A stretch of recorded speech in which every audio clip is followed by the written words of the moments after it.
salafisme vient du mot salaf qui signifie ancêtre et qui désigne les premiers musulmans. Donc le salafisme, ce sont plusieurs mouvements qui veulent un retour à l'islam tel qu'il était pratiqué selon eux à l'époque du prophète au 7e siècle. Et dans leur esprit, pour revenir à cette religion, il faut l'épurer de tout ce qui l'a altéré, de tout ce qui l'a fait changer au cours de l'histoire, par exemple le chiisme. Les salafistes sont des sunnites qui représentent, rappelons-le, 85% des musulmans.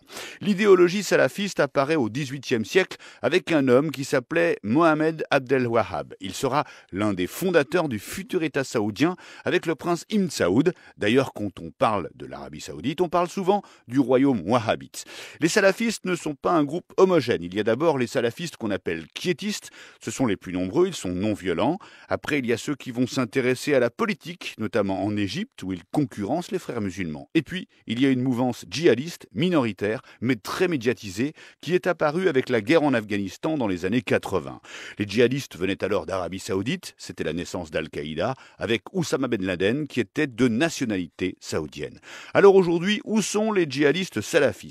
Dans les pays où Al-Qaïda est actif, Afghanistan, Pakistan. Ensuite, il y a les pays où est présent AQMI, c'est-à-dire Al-Qaïda au Maghreb islamique, Mauritanie, Mali, Niger, Algérie, Libye, Tunisie, Tchad.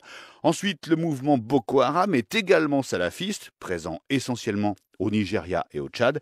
Et puis il y a bien sûr Daesh, largement présent sur les territoires d'Irak et de Syrie. En France, les salafistes seraient environ 15 000. Ils sont à 95% quiétistes, ils ne sont pas politisés. Quant aux salafistes djihadistes, ils sont très minoritaires mais peuvent être bien sûr très dangereux. D'après les spécialistes, la majorité des salafistes de France n'est pas en opposition avec l'État. Reste que leur pratique très rigoriste de l'islam peut entrer en contradiction avec les valeurs de la République, notamment le fait de tenir les femmes à l'écart de la vie publique et le port du niqab, le voile qui cache tout le visage et parfois tout le corps.